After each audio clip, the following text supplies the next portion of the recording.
Morning students, how are you all. So अभी हमने chemistry की वीडियोस देखी है, तो मैं ही आपको बायोलॉजी भी टीच करूँगी। ओके, तो हमें बायोलॉजी में क्या पढ़ना है? Chapter 3 human reproduction, topic oogenesis। Okay student, क्या पढ़ना है हमें? Chapter 3 in biology human reproduction, topic oogenesis। As much as I know, मुझे पता लगा था आपका स्पर्म फॉर्मेशन और स्पर्मेटोजेनेसिस हो गया है। गैमेटोजेनेसिस में आपका क्या चल रहा है? oogenesis चल रहा है। ओके, सो सबसे पहले जो मोस्ट इम्पोर्टेंट है, हमें यही पता होना चाहिए oogenesis क्या होता है। oogenesis, क्योंकि आपने ऑलमोस्ट 70 to 75% चैप्टर आप ऑलरेडी पढ़ चुके हैं, तो आपको oogenesis का मतलब तो पता होना चाहिए ना। तो हमारा वर्ड कहाँ से आया? ऊ कम्स फ्रॉम अवम और एग। अवम या एग को हम क्या कहते हैं? ऊ भी कहते हैं। और जेनेसिस का मतलब आपको 12th स्टैंडर्ड में आने के बाद ऑटोमेटिकली पता लग गया होगा, क्योंकि जेनेसिस हम केमिस्ट्री में और बायोलॉजी में तो शायद ही कोई ऐसे पेज जेनेसिस वर्ड ना लिखा हुआ हो। जेनेसिस का मतलब क्या होता है? फॉर्मेशन। ओके, तो ओवरऑल हमें यहाँ पे क्या पता लग गया है? ठीक है, कि हमें यहाँ पे क्या पढ़ना है? Formation of अवम। ठीक है, फॉर्मेशन ऑफ अवम क्या कहलाता है? हमारा क्या कहलाता है? oogenesis, formation of ovum. Ovum क्या होता है? Egg, the gamete, the reproductive cell which passes from one generation to next generation, या विच फॉर्म द जाइगोट, जो क्या बनाती है? जाइगोट बनाती है, नेक्स्ट जनरेशन बनाती है। वही हमारा क्या है? गैमेटिक सेल है। और वो गैमेटिक सेल कौन सी है? अवम है या एग है। अवम को डायग्रामेटिक व्यू में या oogenesis को डायग्रामेटिक व्यू में पढ़ने से पहले कुछ पॉइंट्स हैं जो हमें क्लियर करने हैं। आपको वो मैं लिख रही हूँ, आपको भी अपनी नोटबुक्स में वो लिखने हैं। ठीक है, वो बहुत ज़्यादा इंपॉर्टेंट है। हम उन्हें डायग्राम से भी समझेंगे और एक्सप्लेनेशन से भी, नोट से भी, हर तरह समझेंगे। लेकिन कुछ पॉइंट्स हैं oogenesis के जो हमें पहले पता होने चाहिए, तभी हम उसको आगे समझ पाएंगे। ठीक है, so write down these points in your notebooks as well. Okay, so the first, सबसे पहले लिख लीजिए oogenesis टॉपिक चल रहा है हमारा, oogenesis। ओके, तो द वेरी फर्स्ट पॉइंट क्या होगा हमारा? First point, the process of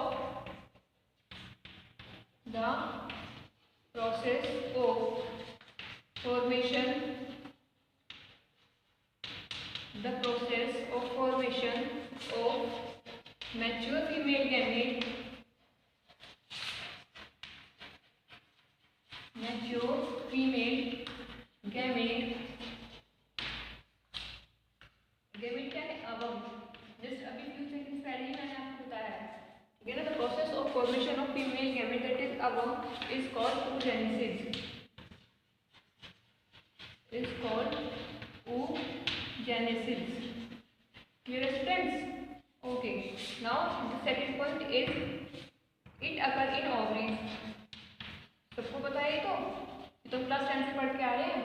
it occur in ovaries, पहला पॉइंट लिख लीजिए, मैं सब पॉइंट्स को एक्सप्लेन भी कर दूंगी।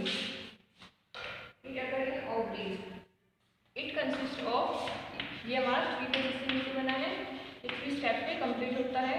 It consist of 3 phases, 3 phases.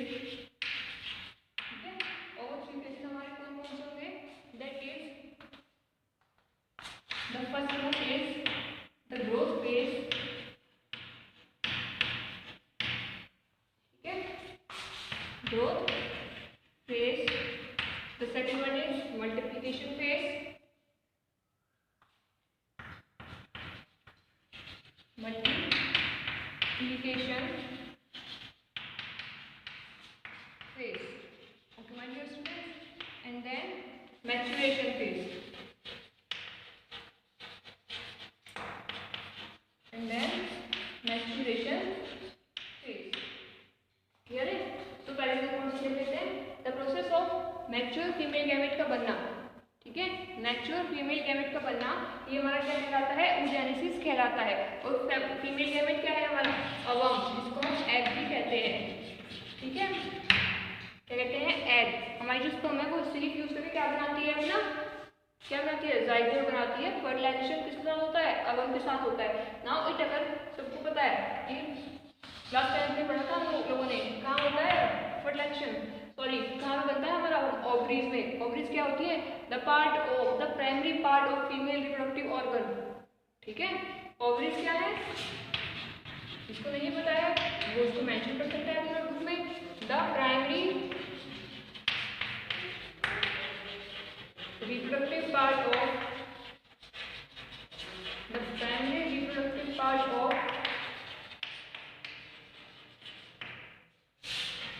female reproductive system।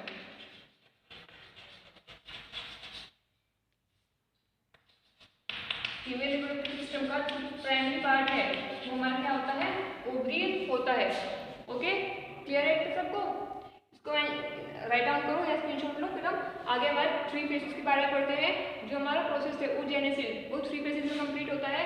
The phases are, the first one is growth phase, the second one is multiplication phase and the third one is maturation phase. Okay, write down this, multiplication phase, maturation phase and growth phase. Hope so you of them done this.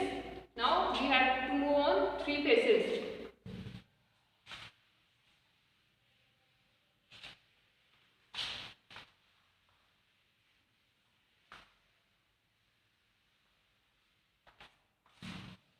The first one is multiplication phase.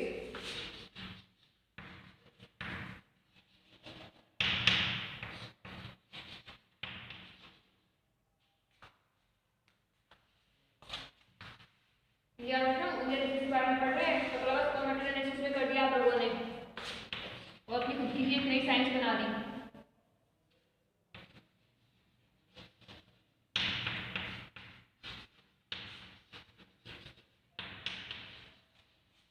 Multiplication phase.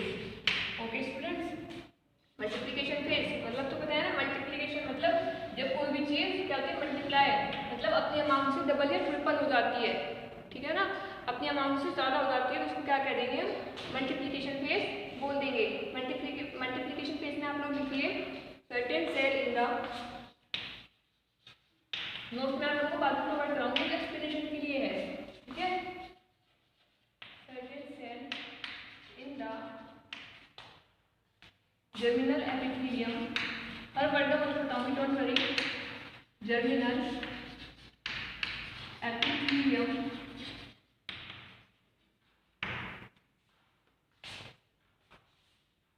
terminal epithelium in the ovary of fetus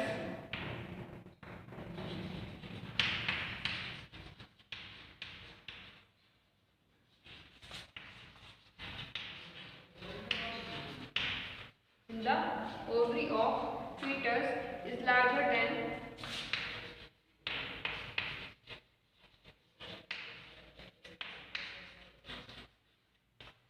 any egg mother cell. Egg mother cell तो नया word ही है, आप second chapter reproduction में पढ़ के आए हैं। Egg mother cell जिसको EMC भी कहा जाता है, ठीक है। This is our first phase, that is multiplication phase. Now the second one is growth phase.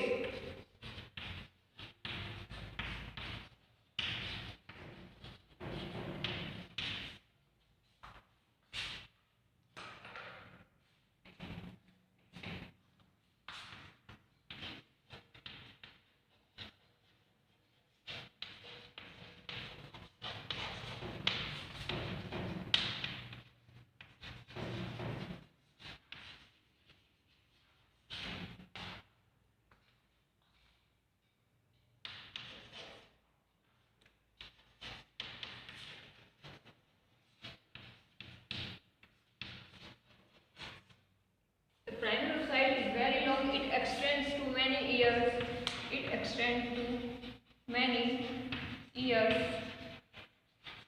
okay, it extends to many years. The oogonium grown into oogonium, oogonium भी बोलते हैं। And the what is oogonium या oogonia? The egg mother cell is also known as oogonium. Many here the ooganium grown into growth phase है तो grown करेगा, grown into primary oocyte,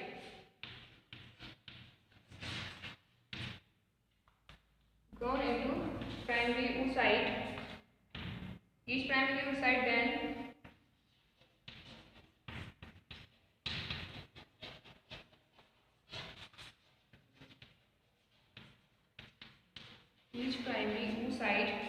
then surrounded by layer of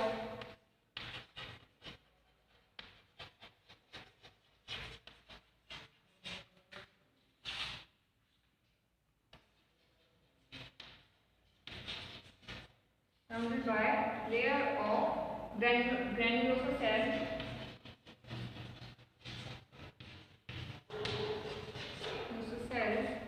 to form primary follicle, to form primary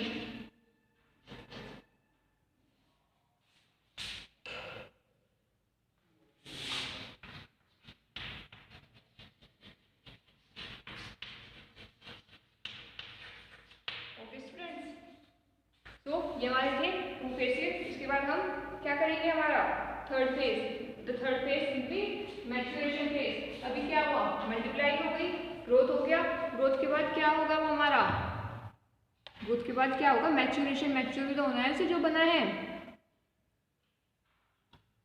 आप इसको लिखिए, मैं इसको explain करती हूँ, then we write on about third point. देखो multiplication phase, certain cells, clear, certain cells in the germinal epithelium. हमारे germinal epithelium में कुछ सेल्स होती है इन द जर्मिनल, पहली बात तो जर्मिनल एपिथेलियम क्या होता है, मोस्ट इंपोर्टेंट,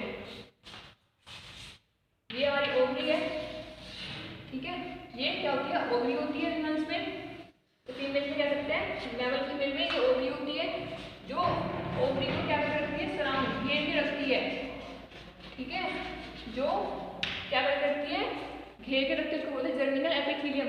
नाम से पता लग रहा है, एपिथेलियम का मतलब तो क्या होता है, कोई भी layer, epithelium represents always layer and germinal, what do you mean by germinal, germ आ रहा है मतलब क्या बना रही है ये हमारी गैमेट्स, और गैमेट्स क्या है, ओवरी, ठीक है, किसमें हेल्प कर रही है, गैमेट बनाने में और अवम बनाने में, ठीक है ना, ये क्या है, जर्म लेयर बोल सकते हैं इसको, जो हमारी ओवरी बनाने में हेल्प करती है। जर्मिनल एपिथेलियम, देखो certain cells in the germinal epithelium in the ovary of foetus is larger than any other cells. Ovary होती है, ओवरी में कुछ सेल्स छोटी होती है, कुछ बड़ी होती है, लेकिन जर्मिनल एपिथेलियम होती है वो सबसे बड़ी सेल्स होती है किसी भी मदर सेल से या किसी भी सेल से। ओवरी में जितनी भी सेल्स होती हैं उनमें जो सबसे बड़ी सेल होती है वो कौन सी होती है, जर्मिनल एपिथेलियम सेल, ठीक है, और वो कहाँ पाई जाती है, हमारे ओवरी के चारों तरफ पाई जाती है, जो ओवरी को घेर के रखती है, ठीक है, और इसके अंदर क्या पाया जाता है, अवम, अवम या फिर एग पाया जाता है। इसके बारे में डिटेल में हम अभी पढ़ेंगे।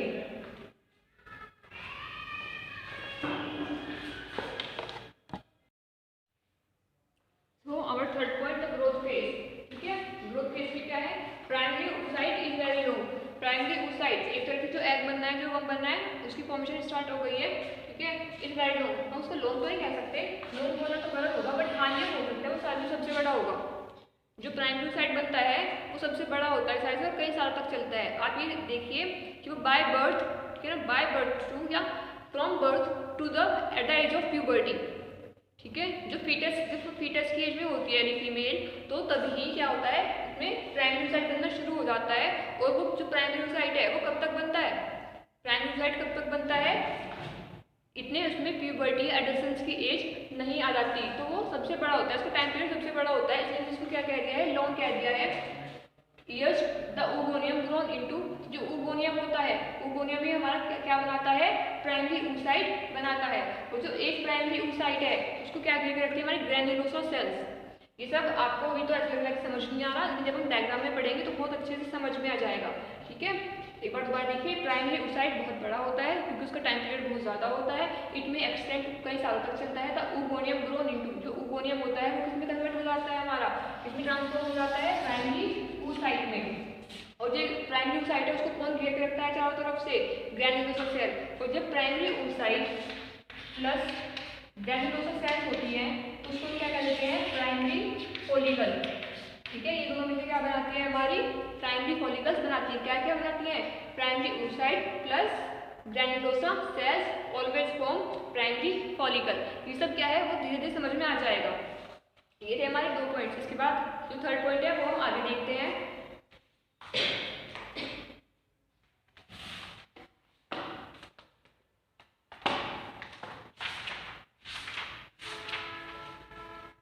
The third one is our maturation phase.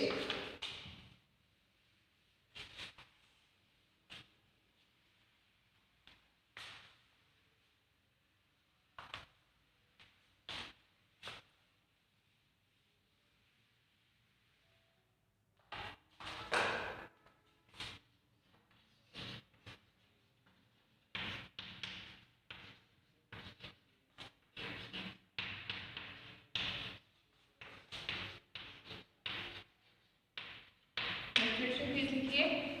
Maturation phase में क्या लिखेंगे हम? लाइक अ प्राइमरी स्पर्मेटोसाइट, जैसे कि आपने स्पर्मेटोजेनेसिस पढ़ा होगा, सेम वैसे ही आपको ओजेनेसिस पढ़ना है। Like a primary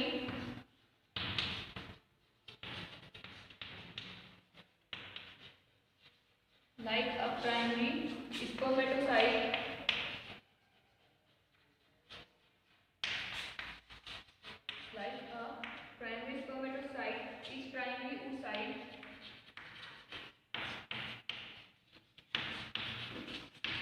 is primary oocyte undergoes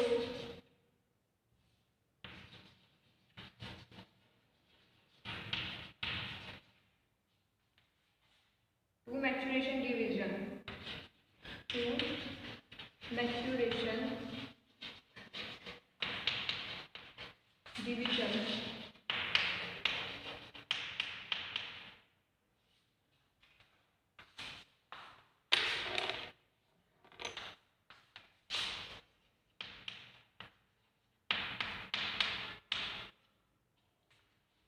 First meiotic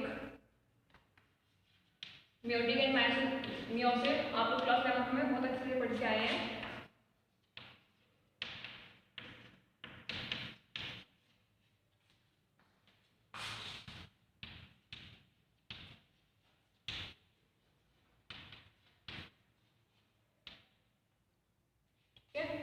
तो मैचुरेशन फेज में क्या है? Like a primary spermatocyte each primary oocyte undergo two maturation division. जैसे आपने स्पर्मेटोसाइट्स में पढ़ा होगा या स्पर्मेटोजेनेसिस में पढ़ा होगा, ऐसे ही जेनेसिस में भी क्या होता है? स्पर्मेटोजेनेसिस में क्या हो रहा था? जो हमारा क्या था? प्राइमरी स्पर्म था, जो प्राइमरी स्पर्मेटोसाइट था, उसमें 2 डिवीजन हो रहे थे, मियोसिस और माइटोसिस। सेम ऐसे ही हमारा किसमें होगा? oogenesis में भी होगा, 2 डिवीजन होंगे। The first one is meiotic and the second one is meiosis division. Okay, that means first is equational division and the second one is reductional division. Got it students? इसको लिखिए।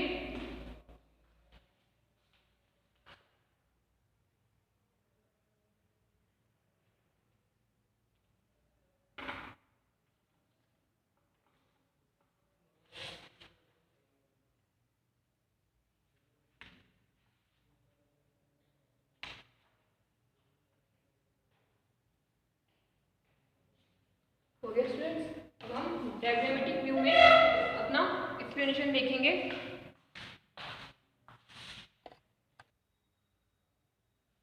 तो अब हमें diagrammatic view में पढ़ना है जितना हमने तक लिखा है। ओके स्टूडेंट, सपोज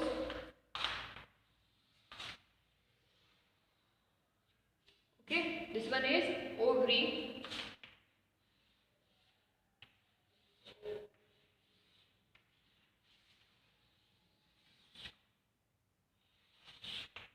ये क्या है हमारी? ये क्या होती है?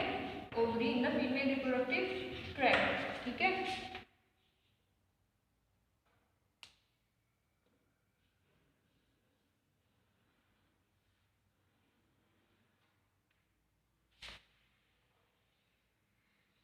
ओके ये हमारे यहाँ क्या पाई जाती है? Germinal epithelium layer. इसके लिए आती है germinal epithelium. What is germinal epithelium? ये मैं ऑलरेडी बता चुकी हूँ आपको प्रीवियस पॉइंट्स में। जर्मिनल एपिथेलियम ये क्या होती है? फिम्ब्राई। कहाँ पाई जाती है फिम्ब्राई? फलोपियन ट्यूब में। जो क्या करती है फिम्ब्राई? जैसे ही ओव्यूलेशन होता है इससे क्या निकलता है? अवम निकलता है, उसको एकदम कैच कर लेती है यहाँ से। जैसे ये है तो उसको ऐसे पकड़ लेंगी। ओके, ये काम किसका होता है? फिम्ब्राई का होता है। एक तरह से हमारी पूरी फलोपियन ट्यूब हो गई। ये ओवरी, ये जर्मिनल एपिथेलियम। जर्मिनल एपिथेलियम क्या करती है? ओवरी को चारों ओर से घेर के रखती है, पूरा सराउंड करके रखती है। वर्क क्या है जर्मिनल एपिथेलियम का? जर्मिनल एपिथेलियम से ही अवम या फिर एग के बनने की स्टार्टिंग होती है। The formation of अवम, the process of oogenesis directly or indirectly started from germinal epithelium layer. Okay, तो ये क्लियर है आपको? ईच ओवरी, ठीक है ना, ये याद रखना, each ovary form 2 million oogonia, ठीक है ना। ये आपकी एनसीईआरटी का ही पॉइंट है स्टूडेंट्स। क्या ये आपके एनसीईआरटी का ही पॉइंट है? एनसीईआरटी में लिखा है कपल, मिलियन ऑफ कपल, ठीक है।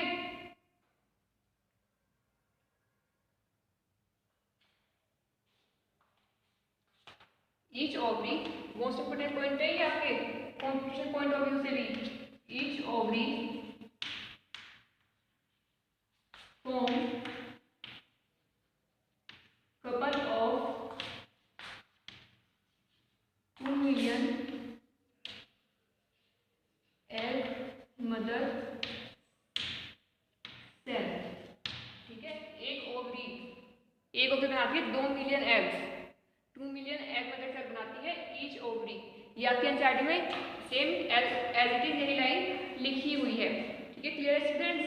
यहाँ तक किसी कोई डाउट? ये क्या है इसके चारों तरफ? Granulosa cells, these are granulosa cells.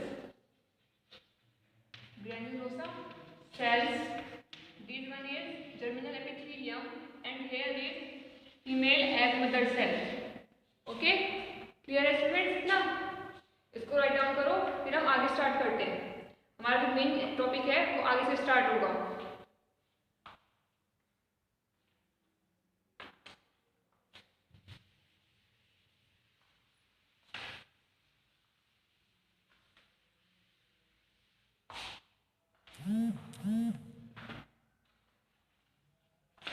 देखो, आप डायग्राम बनाते चलना साथ साथ में।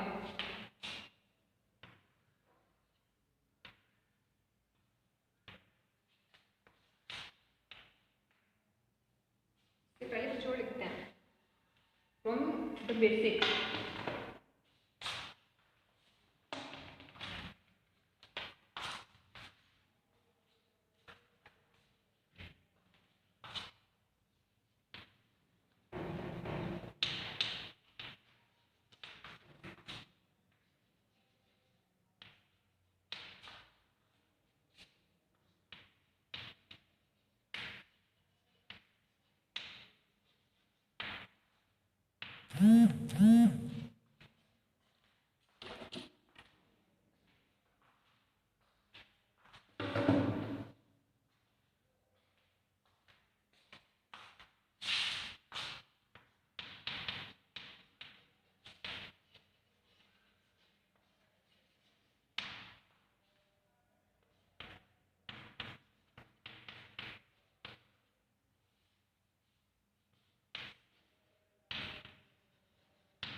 माइटोसिस का प्रोसेस होगा यहाँ पे। माइटोसिस प्रोसेस होने के बाद हमारा क्या बनता है? Primary oocyte।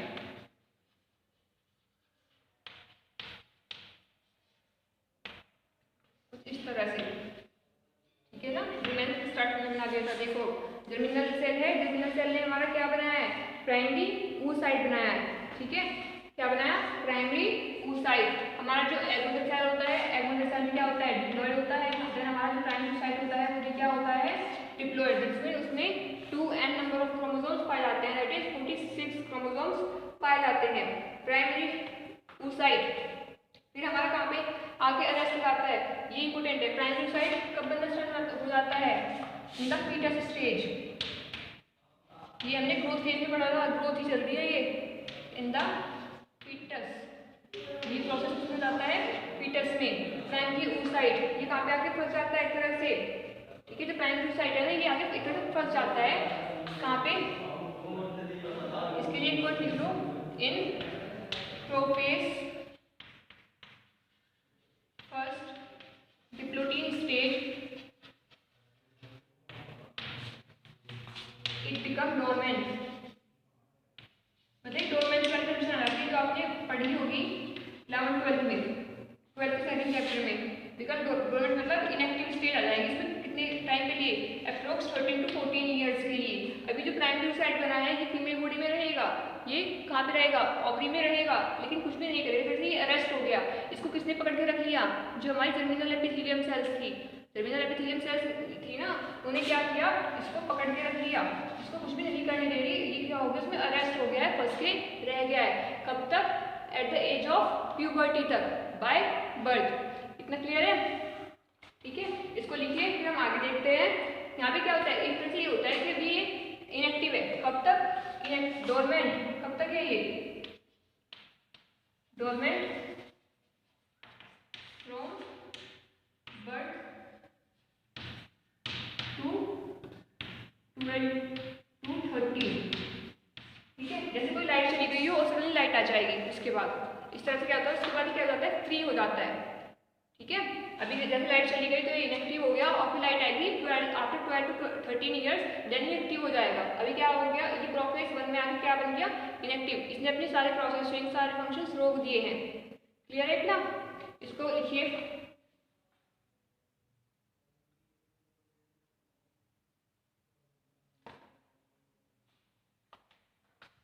अब प्राइमरी oocyte तक हमने पढ़ लिया, अब आगे क्या होगा। अब ये तो कब तक था, मैच्योरेशन स्टेज, मतलब अभी क्या, अब प्यूबर्टी नहीं आएगी, बट अब प्यूबर्टी आ गई। वो क्या था सब प्रोसेस बिफोर बर्थ। अब हम क्या पढ़ेंगे, after birth,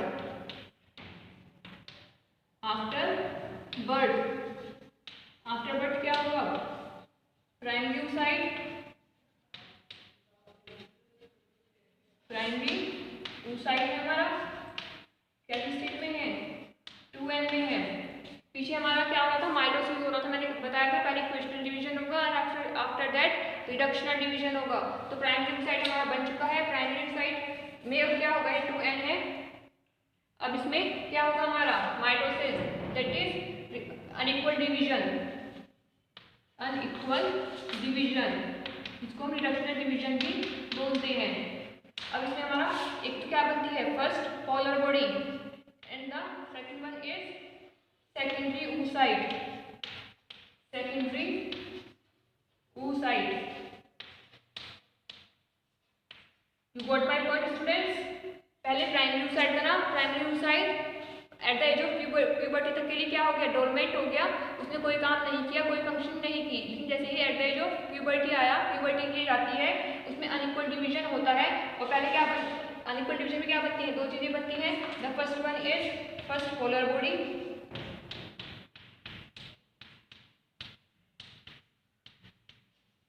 and secondary oocyte। क्या बनता है, secondary oocyte। Most important point for exam point of view, for competition point of view, what and the point is at the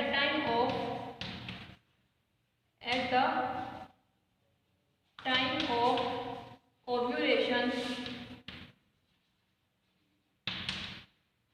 secondary oocyte releases, secondary oocyte release। जो ovary है, ovary क्या करती है, अब release करती है, finger पकड़ती है फलोपियन ट्यूब की।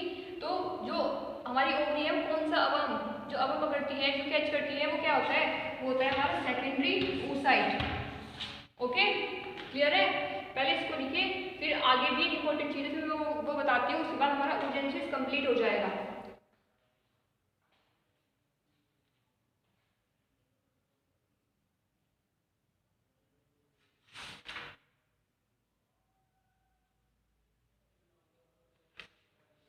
ये हो गया लोगों का। अब देखो, जो हमारा क्या बन रहा था, प्राइमरी oocyte बन रहा था, वो 13 to 14 ईयर्स तक कहाँ पे रहा है, ओवरी में आगे फिर उसने ग्रोथ भी किया, सेकेंड ट्यूबसाइट भी बनाया। अब उसको इन सब के लिए क्या चाहिए, न्यूट्रिशन भी तो चाहिए। न्यूट्रिशन कहाँ से मिलेगा उसको, सबको न्यूट्रिशन चाहिए होता है, वो तो खुद एक लाइफ है, लिविंग है, सेल है भाई, लिविंग है, सब कुछ है उसमें, हमारी हर चीज़ होती है, तो उसको न्यूट्रिशन कहाँ से मिलेगा, उसको न्यूट्रिशन कहाँ से मिलता है, सोचो बताओ भाई। जो उसको न्यूट्रिशन चाहिए, nutrition is given by follicle cells. Nutrition is given by follicle cells. Is given by follicle cells. Okay?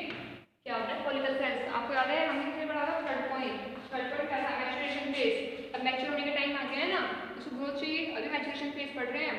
Nutrition is given by follicle cells. follicle cells क्या देती हैं, न्यूट्रिशन देती हैं।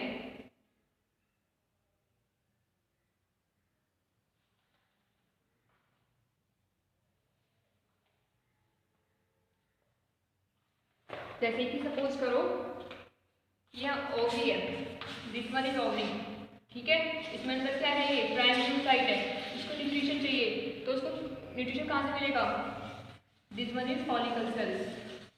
ये फॉलिकल सेल्स क्या करेंगी, इसको चारों तरफ से घेर देंगी, उसको क्या प्रोवाइड कराएंगी, न्यूट्रिशन प्रोवाइड कराएंगे, ठीक है। तो ये हमारा क्या कहलाता है, प्राइमरी फॉलिकल। प्राइमरी फॉलिकल क्या होता है, as I already told you, primary follicle, primary oocyte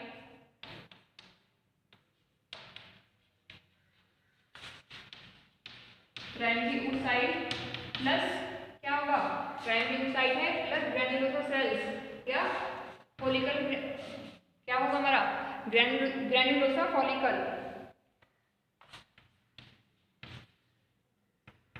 follicle cell. Okay, ये होता है हमारा क्या, प्राइमरी फॉलिकल। जब प्राइमरी oocyte और ये हमारा प्राइमरी oocyte है, ये सब फॉलिकल है, इन सब ने मिलकर क्या बना दिया, प्राइमरी फॉलिकल बना दिया, ठीक है। अब प्राइमरी फॉलिकल है, इसमें न्यूट्रिशन खत्म हो गया तो और न्यूट्रिशन चाहिए, प्राइमरी न्यूट्रिशन है ना, छोटी सी सेल है, उससे इसमें न्यूट्रिशन खत्म हो जाएगा तो और न्यूट्रिशन चाहिए। अब वो न्यूट्रिशन कैसे आएगा, तो जो प्राइमरी है वो कन्वर्ट होता रहता है, कभी सेकेंडरी में, कभी टर्शियरी में, देन क्वार्टरी, ठीक है ना, इस तरह से प्राइमरी oocyte, ये primary follicle convert into secondary, secondary convert into tertiary. आइए देखते हैं इसको भी, ये लास्ट हो रहा है हमारे इस टॉपिक का, क्योंकि आप लोगों को बहुत दिन से बारहवीं क्लास में नहीं हुई थी, सो दैट्स व्हाई मुझे टॉपिक आज ही कंप्लीट करना है। इसका स्ट्रक्चर बना लेते हैं हम, इसका स्ट्रक्चर देखते हैं कैसे हमने भी पीछे पढ़ा है।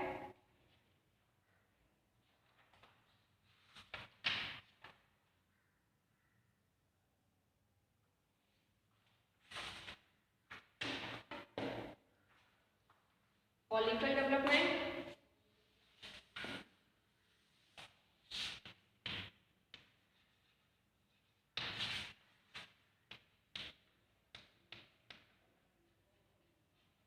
फॉलिकल का डेवलपमेंट हो गया था, ठीक है। अब आगे क्या हुआ, इसमें प्रीमोर्डियल फॉलिकल बन जाएगा, मतलब प्राइमरी फॉलिकल, फॉलिकल था उसमें ग्रोथ हो रही है, ग्रोथ हो रही है, तो वो क्या बन रहा है हमारा प्राइमरी फॉलिकल, प्राइमरी फॉलिकल बताया ना, प्राइमरी फॉलिकल अभी बताया था, क्या बताया था मैंने, follicle sales plus primary oocyte, okay, primary follicle बन गया। प्राइमरी फॉलिकल अब हमारा, इसमें न्यूट्रिशन अगर खत्म हो जाता है तो बहुत भी चाहिए, ये किस में कन्वर्ट हो जाएगा, धीरे धीरे धीरे धीरे ग्रोइंग फॉलिकल में। ग्रोइंग फॉलिकल हमारे कौन से होंगे, इट मे बी सेकेंडरी और टर्शियरी, है ना, इसको 2 डिग्री और 3 डिग्री हम लिख सकते हैं। ये क्या हो गए, 2 डिग्री और 3 डिग्री में कन्वर्ट हो गए हैं, अब 2 डिग्री और 3 डिग्री से आगे हम नहीं जा सकते, तो अब इनमें क्या आता है, ये ग्रोथ हो रहा है, ग्रोथ के बाद हमारे कौन सी फेज आती है, मैच्योरेशन फेज, हम जैसे पढ़ भी चुके हैं। तो अभी क्या हो जाएगा, हमारे मैच्योर हो जाएंगे, ठीक है, ये क्या हो जाएगा, मैच्योर हो जाएगा। सपोज इसको ऐसे लिख सकते हैं, ये हमारी क्या है, प्राइमरी फॉलिकल सेल है, ठीक है, इसमें ग्रोथ हुई ग्रोइंग फॉलिकल में,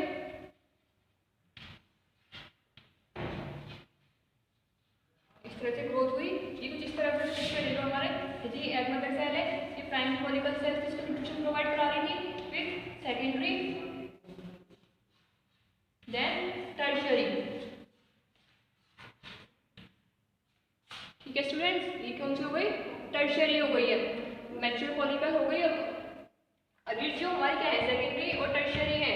क्या हो जाएंगे, अब मैच्योर हो जाएंगे।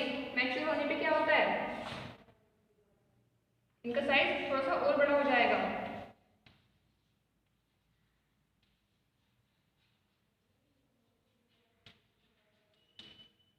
ठीक है, ये याद रखना, जब भी मैच्योर हो जाती हैं तो इनमें लिक्विड फील हो जाता है।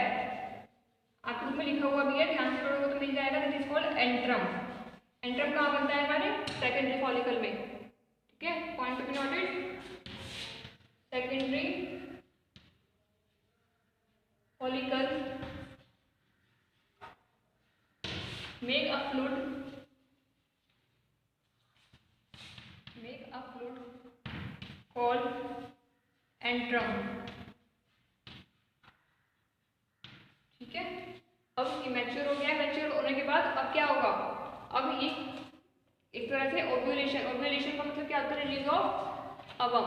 क्लास 10 में डेफिनेशन पढ़ी थी, जब अवम ओवरी से बाहर निकलता है तो उसको क्या कहते हैं, ओव्यूलेशन कहते हैं। अभी मैच्योर हो गया, उसको न्यूट्रिशन भी मिल गया, सारी कंडीशंस फिल हो गई है, तो यहाँ पे क्या होगा, ओव्यूलेशन होगा। ओव्यूलेशन को हम यहाँ लिख सकते हैं, now ovulation process going on. Ovulation तो क्या होगा, देखो गोइंग फॉलिकल था, क्या था, 2 डिग्री और 3 डिग्री था, तो मतलब इनका ये ओव्यूलेशन होगा। और ये चीज़ मैं आपको पिछली जो हमारा इससे पहले था वो मैं बता चुकी हूँ कि जो ओव्यूलेशन होता है उसका होता है 2 डिग्री का, और यहाँ पे ये चीज़ प्रूव भी हो गई। अब सपोज ये हमारी सेल थी, प्राइमरी फॉलिकल जो थी स्टार्टिंग में, इससे हमारा सेकेंडरी साइड रिलीज हो गया बाहर। अनइक्वल डिवीजन याद कर लेना, अनइक्वल डिवीजन में एक पोलर बॉडी बन रही थी और एक सेकेंडरी साइड, तो ये क्या है, सेकेंडरी साइड है, सेकेंडरी साइड। ठीक है, और ये हमारी एक फ्लूइड रह जाता है, फ्लूइड कैविटी रह जाती है। ये तो क्या हो गया, सेकेंडरी साइड हो गया, तो बाहर निकल गई, इसको फिम्ब्रेन कैच कर देंगी and ready for fertilization, for the formation of zygote. और ये हमारा क्या बना लेता है, एक लिक्विड बना लेता है, इसको बोलते हैं कॉर्पस ल्यूटियम। कॉर्पस ल्यूटियम, ठीक है, क्या बना लेगा, कॉर्पस ल्यूटियम बना लेगा। और ये क्या था, हमारा oogenesis था। तो स्टूडेंट इसको बहुत केयरफुली पढ़ना, बहुत ध्यान से पढ़ना, बहुत ज़्यादा इंपॉर्टेंट है ये एग्जाम के लिए। ये समझ लो, ये आपका 5 स्टार इंपॉर्टेंट टॉपिक है। ठीक है, 5 स्टार में तो तारीफ निकल रही हूँ, ये आएगा भी आएगा एग्जाम में, लॉन्ग क्वेश्चन में आता है। और ये और शॉर्ट से भी इससे बहुत सारे क्वेश्चन पूछ जाते हैं, जो पूरा ह्यूमन रिप्रोडक्शन है उसका बेस है ये। ठीक है, सो इसको ध्यान से पढ़ना। कोई आपको डाउट्स हो, कोई क्वेरी हो, आप उनसे पूछ सकते हैं। आज हम इतना ही करते हैं, हमारे नेक्स्ट लेक्चर में या नेक्स्ट वीडियो में हम क्या करेंगे, fertilization and implantation. Thank you.